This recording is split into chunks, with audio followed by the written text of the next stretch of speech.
Madame et Monsieur, bonsoir. Ici, c'est l'étudiant Moussafi le débat de LSOS Généraux.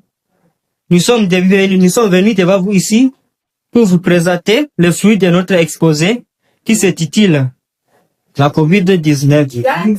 Sous ce point, nous avons quelques 4 points. Sous ce sujet, nous avons quelques 4 points à développer. Nous avons commencé par la définition et nous allons expliquer. Après la définition, nous allons vous donner les symptômes de COVID-19. Après les symptômes, nous allons donner la transmission, si comment la COVID-19 se transmet. Et après la transmission, nous allons passer sur la prévention contre la COVID-19. Après la prévention, nous allons passer sur la vaccination. Les vaccins pour lutter contre la COVID-19. Et enfin, nous allons terminer par les traitements. Et dans le traitement, là, nous allons expliquer et nous allons donner aussi la référence bibliographique de COVID-19, là où nous avons trouvé notre travail. C'est pourquoi j'ai dit, nous allons commencer par la définition que je vais donner la parole à la personne suivante. Devant vous, c'est étudiant Tacha Mougak de LSOS Généraux. Je vais parler juste des points et la définition. Comme la définition de la COVID-19. La COVID-19 est une maladie infectieuse causée par le coronavirus SARS-CoV-2. Quand on parle de maladies infectieuses, là, on voit les maladies qui se transmettent d'une personne à une autre. Et puis, quand on parle de SARS-CoV-2, c'est un virus de la famille du coronavirus. Et puis, elle est apparue en 2019 et propagée dans le monde entier, atteint une pandémie. Moi, c'est Gopsing de Sarah, étudiante en LSOS Généraux. Je vais parler de la pandémie. Une pandémie, c'est une épidémie qui se propage dans plusieurs continents et monde entier. L'OMS a déclaré COVID-19 comme pandémie le 11 mars 2020. Ici, c'est étudiante Bonebama Shukuru Tepora de LSOS Généraux. Je vais juste parler de 3 points qui montrent que le corona est une pandémie. Premier point, les virus circulaient dans nombreux pays. Deuxièmement, la transmission communautaire était installée dans différentes régions du monde. Troisièmement, les nombreux cas se multipliaient de façon incontrôlable dans le monde.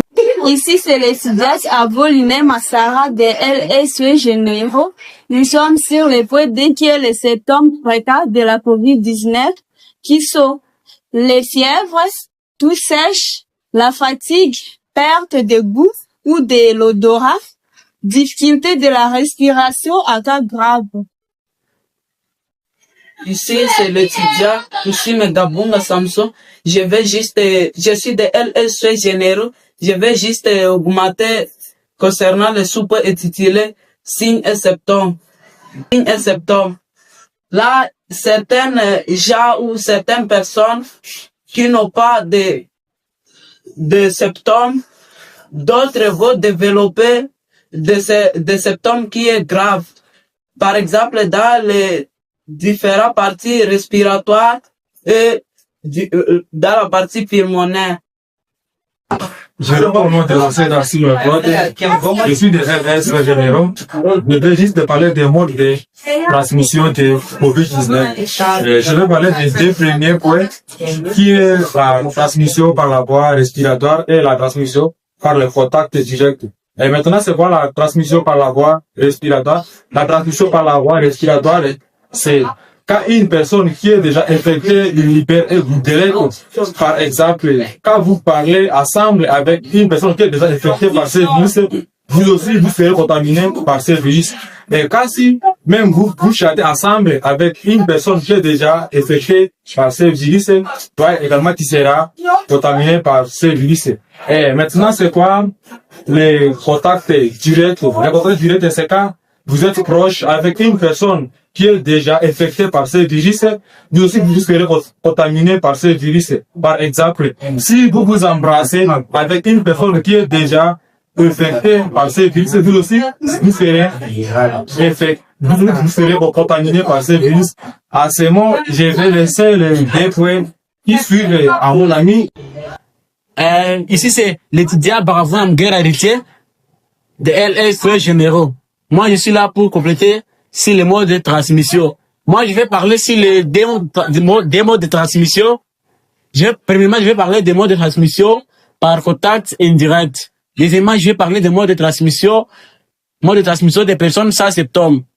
Par rapport au mode de transmission avec contact indirect, c'est-à-dire, si vous allez, par exemple, si vous allez toucher des objets qui est déjà contaminés, et vous allez toucher avec la main, et vous n'avez pas lavé la main, vous aussi vous serez contaminé. Par rapport au contact des personnes sans symptômes, c'est-à-dire, une personne est déjà infectée, c'est-à-dire, toi tu es sans symptômes, une personne est déjà infectée par un virus, c'est-à-dire, par exemple, il n'a pas de fièvre. C'est ça. Et moi, c'est Guy de Moulin Saint-Germain, des soins généraux. J'aimerais juste vous parler des modes de prévention contre Covid-19.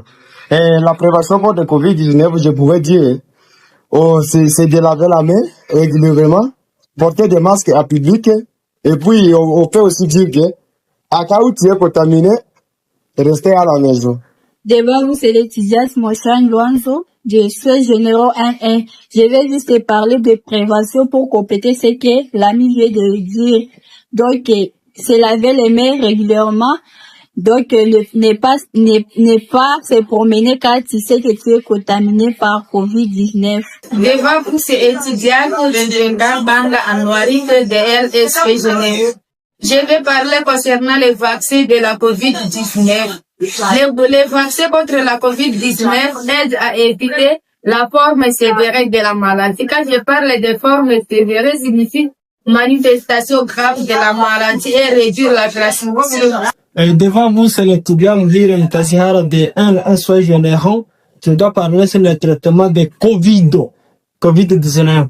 Avec le Covid-19, il n'existe pas de remède. Avec les remèdes, mais les symptomatiques et les préventions anti-vaccins.